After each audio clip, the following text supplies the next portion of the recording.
హైదరాబాద్ నుంచి అజీం కుమార్, నెల్లూరు నుంచి Naresh field report అందిస్తారు. ఏపీలో పలుచోట్ల వర్షాలు కురుస్తున్నాయి. ఇవాళ రేపు వర్షాలు పడనున్నాయని వాతావరణ శాఖ తెలిపింది. పశ్చిమ మధ్య బంగాళాఖాతం ఆనుకుని ఉన్న దక్షిణ కోస్తా, రాయలసీమ మీదుగా ఉపరితల ఆవర్తనం కొనసాగుతోంది. ఆగ్నేయ బంగాళాఖాతం నుంచి ఉత్తర ఇంటీరియర్ కర్ణాటక వరకు ద్రోణి విస్తరించింది. వీటి ప్రభావంతో భారీ వర్షాలు కురిసే అవకాశం ఉంది. దీనిపై మరిన్ని వివరాలు మా కరెస్పాండెంట్ చంద్రశేఖర్ అందిస్తారు. చంద్రశేఖర్,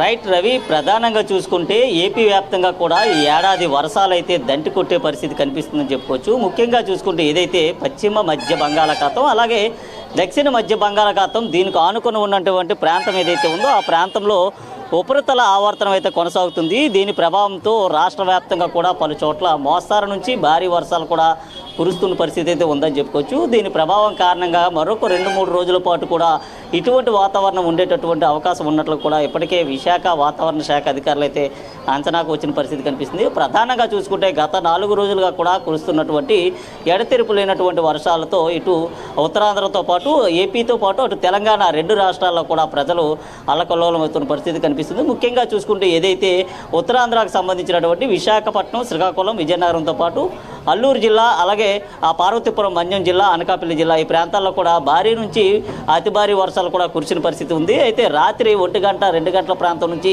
తెల్లవారు 6 గంటల వరకు పాటు కూడా కురుస్తున్నటువంటి వర్షాలు ఏవైతే ఉన్నాయో ఈ వర్షాల కారణంగా కూడా అక్కడ ఉన్నటువంటి గడ్డలన్నీ కూడా పొంగి పొర్లుతున్నటువంటి పరిస్థితి అయితే కనిపిస్తుందని చెప్పుకోవచ్చు. ముఖ్యంగా చూసుకుంటే ఏదైతే ఆవర్తనం కొనసాగుతుందో ఆవర్తన ప్రభావంతో ఆంధ్రప్రదేశ్, తెలంగాణతో పాటు మరికొన్ని ప్రాంతాల్లో కూడా భారీ నుంచి అతి భారీ వర్షాలు అయితే కురిసే అవకాశం ఉన్నట్లుగా ఇప్పటికే వాతావరణ శాఖ అధికారులు అంచనాకు వచ్చిన పరిస్థితి కనిపించింది. ఏదైతే లోతట్టు ప్రాంతాల్లో ఉన్నటువంటి ప్రజలు ఏదైతే ఉన్నారో లోతట్టు ప్రాంతాల్లో ఉన్నటువంటి ప్రజలంతా కూడా సురక్షిత ప్రాంతాలకు వెళ్లే విధంగా కూడా ఇప్పటికే అన్ని రకాల ఏర్పాట్లు అయితే చేశారు. ఇప్పటికే గతంలో ఏదైతే జరిగినటువంటి గత ఏడాది విజయవాడలో జరిగినటువంటి ముంపుకు సంబంధించిన వరదలు ఏవైతే ఉన్నాయో వాటి దృష్ట్యా ముందస్తుగానే అధికారులు అయితే చర్యలు చేపడుతున్నారు. ఎప్పటికప్పుడే అక్కడ లోతట్టు ప్రాంతాల్లో ఉన్నటువంటి ప్రజలకు సంబంధించినటువంటి సమాచారాన్ని కూడా అడిగి తెలుసుకుంటున్న పరిస్థితి కనిపిస్తుంది. ముఖ్యంగా చూసుకుంటే ఏదైతే ఆవర్తనం కొనసాగుతుంది ఈ ఆవర్తనం మరొక 2 రోజుల్లో కూడా బలపడి ఆ ఉపరితల ద్రోణిగా కూడా మారే ప్రభావం ఉంది. ఈ ద్రోణి ప్రభావం కాస్త తుఫానుగా మారే అవకాశం ఉన్నట్లు కూడా అంచనాకైతే వస్తున్నారు. ఈ తుఫాను నేపథ్యంలో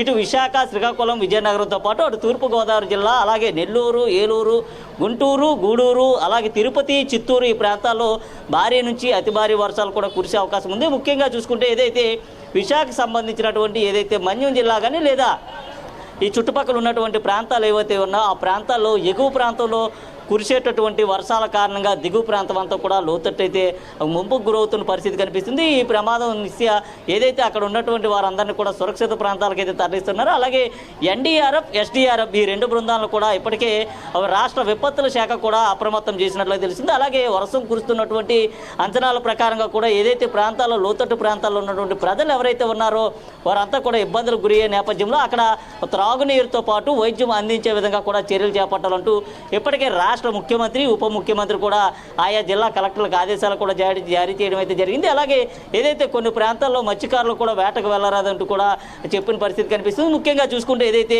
భారీ వర్షాల కారణంగా కూడా అక్కడ ఉన్నటువంటి కొండ చర్యలు కూడా విరిగిపడేటటువంటి అవకాశం ఉన్నటువంటి నేపథ్యంలో ఇప్పటికే మన్యం ప్రాంతంలో ఉన్నటువంటి ప్రజలంతా కూడా అలర్ట్గా ఉండాలంటూ అధికారులు అయితే ఆదేశాలు జారీ చేశారు. అలాగే ఇటు చూసుకుంటే కాకినాడ ఈ తీర ప్రాంతంలో ఉన్నటువంటి ఆ ప్రజలు ఎవరైతే ఉన్నారో తీర ప్రాంతం అంతా కూడా పూర్తిగా కోతకు గురయ్యేటటువంటి అవకాశం ఉంది. అక్కడ ఉన్నటువంటి వారంతా ఉప్పాడు కానీ లేదా ఆ పరిసర ప్రాంతాల్లో ఉన్నటువంటి ప్రజలంతా కూడా అక్కడ చదువుల ప్రాంతాలకు అయితే వెళ్ళాలంటూ కూడా చెప్పిన పరిస్థితి కనిపిస్తుంది. ముఖ్యంగా చూసుకుంటే భారీ వర్షాల కారణంగా కూడా ఏదైతే పారిశ్రామిక ప్రాంతంలో ఉన్నటువంటి కొండలు కానీ లేకపోతే అక్కడ ఉన్నటువంటి గుట్టలన్నీ కూడా పూర్తిగా కూడా విరిగిపడేటటువంటి అవకాశం ఉన్న నేపథ్యంలో అక్కడ ఉన్నటువంటి వాల్స్ అన్ని కూడా జారి పడిపోయేటటువంటి అవకాశం ఉంది. అక్కడ ఉన్నటువంటి ప్రజలందరినీ కూడా ఇప్పటికే సురక్షిత ప్రాంతాల తరలించడంతో పాటు ఏపీ వ్యాప్తంగా ఉన్నటువంటి కలెక్టర్ కార్యాలయాల్లో ఒక ఎమర్జెన్సీ నెంబర్ను కూడా ఏర్పాటు చేయడం జరిగింది. అయితే ఎక్కడైనా ఏదైనా ఆ ప్రమాదం జరిగితే తక్షణమే ఆ టోల్ ఫ్రీ నెంబర్ని కాంటాక్ట్ చేయాలంటూ కూడా ఇప్పటికే అధికారులకు ఆదేశాలు జారీ చేశారు. అలాగే ఏదైతే రాత్రి కురిసినటువంటి వర్షం ఏదైతే ఉందో రాత్రి కురిసినటువంటి వర్షంతో పాటు ఈ రోజు కురిసినటువంటి వర్షం కారణంగా కూడా విమానాల రాకపోకలకు కూడా అంతరాయం ఏర్పడింది. దాదాపు గంట నుంచి గంటన్నర పాటు కూడా విమానాలు అయితే ఆలస్యంగా నడిచినటువంటి పరిస్థితులు కనిపిస్తున్నాయి. ఈ నేపథ్యంలో ఏదైతే ఆ కురిసినటువంటి వర్షాలు ఉన్నాయో దాదాపు 40 మిల్లీమీటర్ల వర్షం కూడా కురిసినట్లుగా వాతావరణ శాఖ అధికారులు కూడా అంచనాకు వచ్చారు. అయితే ఏదైతే భారీ వర్షాలు ఏవైతే ఉన్నాయో భారీ వర్షాలు కురిసే సమయంలో పొలం పనులకు వెళ్ళే కానీ లేదా బయటికి వెళ్ళే వారు ఎవరైతే ఉన్నారో వారు సురక్షిత ప్రాంతాల్లో ఉండాలంటూ కూడా ఇప్పటికే అధికారులు అయితే ఆదేశాలు జారీ చేశారు. ముఖ్యంగా చూసుకుంటే భారీ వర్షాలతో పాటు ఉరుములు పిడుగులు కూడా పడేటటువంటి అవకాశం ఉంది. పెద్ద పెద్ద శబ్దాలతో పిడుగులు కూడా పడి ముత్తువాత పడేటటువంటి అవకాశం ఉన్నటువంటి నేపథ్యంలో చెట్ల కింద కాకుండా ఏదైతే షెల్టర్స్ ఏవైతే ఉంటాయో తుఫాను కేంద్రాలు ఏవైతే ఉంటాయో ఆ తుఫాను కేంద్రాల్లో కూడా తలదాచుకోవాలంటే చెప్పిన పరిస్థితి కనిపించింది. అయితే మరో 2 రోజుల పాటు లేదా మరో 4 రోజుల పాటు ఇదే వాతావరణం ఉండేటటువంటి అవకాశం ఉంది. ఈ నేపథ్యంలో మరికొద్ది రోజుల్లోనే ఏపీ వ్యాప్తంగా కూడా ఇప్పటికే ఋతుపవనాలు కూడా కేరళ తీరాన్ని కూడా తాకినట్లుగా అధికారులు అయితే అంచనాకు వచ్చారు. దీని ప్రభావం కూడా ఏపీ పైన ఎక్కువగా చూపేటటువంటి పరిస్థితి ఉంది. మరో 2-3 రోజుల తర్వాత కేరళని తాకినటువంటి ఋతుపవనాలు కేరళ మీదుగా కూడా వచ్చేటటువంటి అవకాశం ఉంది. ఈ నేపథ్యంలో ఏపీ వ్యాప్తంగా కూడా ఆ భారీ వర్షాలు కురిసేటటువంటి అవకాశాలు అయితే ఉన్నాయి. దీనికి సంబంధించి అన్ని రక్షణ చర్యలు తీసుకునే విధంగా కూడా అధికారులకి ఆదేశాలు జారీ చేసిన పరిస్థితి అయితే కనిపిస్తుంది. ఇది ప్రస్తుతం ఉన్నటువంటి తాజా పరిస్థితి. Ravi, right, thank you Chandrasekhar.